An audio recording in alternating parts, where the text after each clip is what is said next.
Hi, welcome to a quick review I thought I'd do of an Agile Sentinel strat, 7-string strat. Now there's not a lot of information about these on the internet, and I've read nothing but good stuff about Agile, so I thought, well, for the money, I'd give it a go. I mean, I'm used to carvings, so the bar's pretty high there, but I have to say I've been very pleasantly surprised with this. I'm going to talk about the guitar, the basic guitar, but also the sort of what I would consider absolutely necessary mods that you need to do to make it a working instrument. So yeah, essentially humbucker 2 squirt singles. The neck is really very nice. The fretwork's precise. It's pretty smooth. They're not stainless steel, but it's all good. Nice flat profile, comfortable feel, and also kind of a satin finish, which is always nice. And the nut was could have been cut better, but it wasn't bad. There wasn't anything wrong with it. It could have been a bit more precise. I dispensed with a roller. Well, they weren't roller trees, the string trees immediately. Now the big flaw in the whole thing is the fact that the original tremolo was a sort of 7-point screw job, traditional style, and of course they're worse and useless, as we all know, in terms of trying to stay in tune, much less if you're trying to play a 7-string. So that was something needed looking at, and the first thing I did within days of getting it was replacing the original Grover non-locking tuning machine heads with some a Vanson locking machine heads. 30 quid for the set, can't go wrong, and they're great. They work. There we go. I'll do a proper guided tour close up in a minute. And so that was great. But then of course you still got a tremolo that won't stay in tune.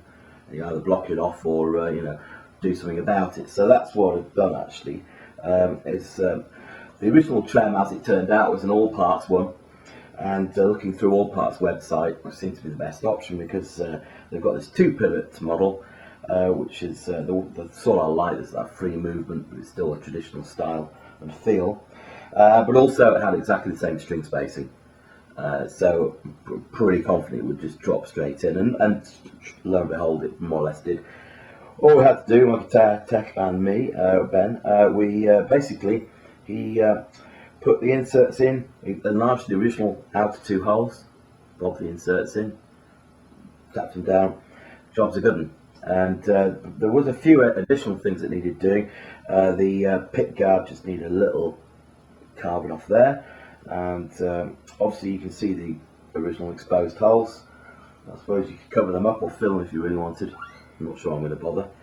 The other thing that was required was actually some extra routing out the back to make a bit of space, which I'll show in a bit. But the overall guitar, I mean, the hero of the hour really is this rear pickup. This humbucker is ridiculously good, and I've got a lot of hand wound pickups.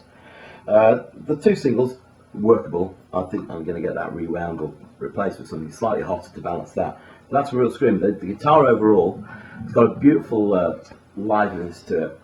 It's very, notes are very readily turning to harmonics and stuff, and you can kind of coax them out very easily. I really like the feel of it. I say, neck-wise, it's not playable as the carvings, but what you expect for the money.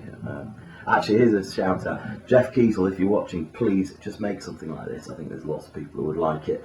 7-string, bolt-on neck, strat, with singles, and can get that sound, because there's nothing to replace it. We all know this.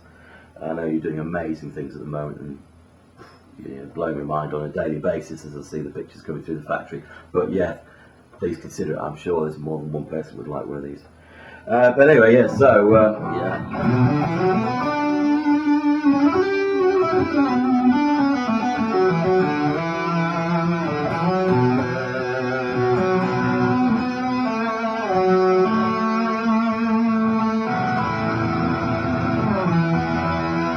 So now you've got that 2-pivot trem, and it will stay in tune and give you that feel. So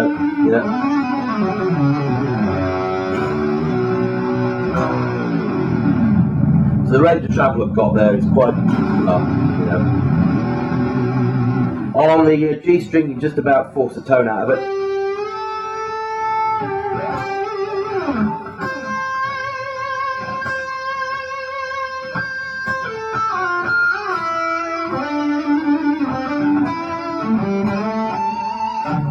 The other thing that's very cool about it is the it's a screw-in bar.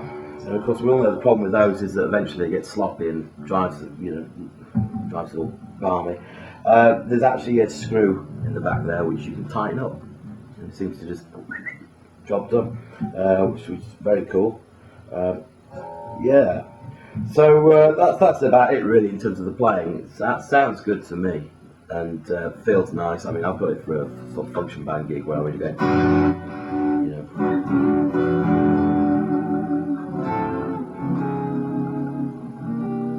does that real nice.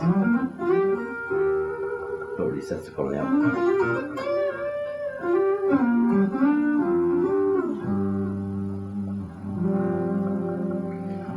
Still a bit of tweaking to be done with this.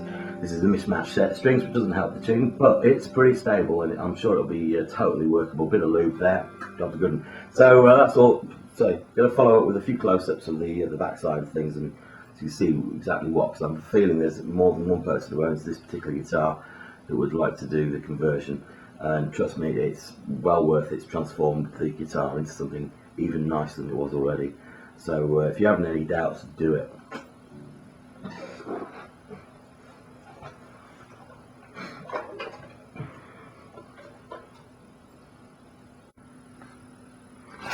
Okay, here we are. So here's some close-ups so you can see what's gone on exactly. And there we have the bridge. You can see the original screw holes. And so it's a relatively straightforward, fit. So you're basically enlarging the pre-existing screw holes on either extremity even.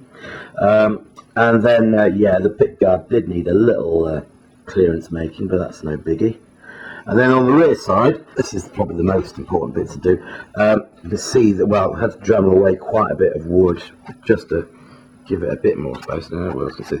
So that had to be done away, so it didn't basically catch there. It now goes that far, it'll just hit. That's hitting the body now, and then that down there as well, just a clearance of the block itself. It's a nice chunky block, as I say. Sounds great. There's the adjustment screw. It's all good. The original claw is still on this, and the reason being, and you can see the effect it's had actually, because the claw that comes with it has an extra prong. And the reason being is that the screw holes for this, the screw holes for the new claw would have been just slightly off, and it would risk basically leaving a gaping hole and having a real problem. They were just too close to re-drill. So we decided just to use this. So you can see it's slightly wonky arrangement of springs. However, that doesn't seem to have any undue effect in terms of the tuning stability. We all know it's about the balance between the tension of the springs and the strings anyway, so it's all good. Block machine heads, as you can see, and that's about it really. Next job will be carving down all this and putting some neck inserts and getting that heel joint a bit sexier and more user friendly. But that's about it. Enjoy. See you later.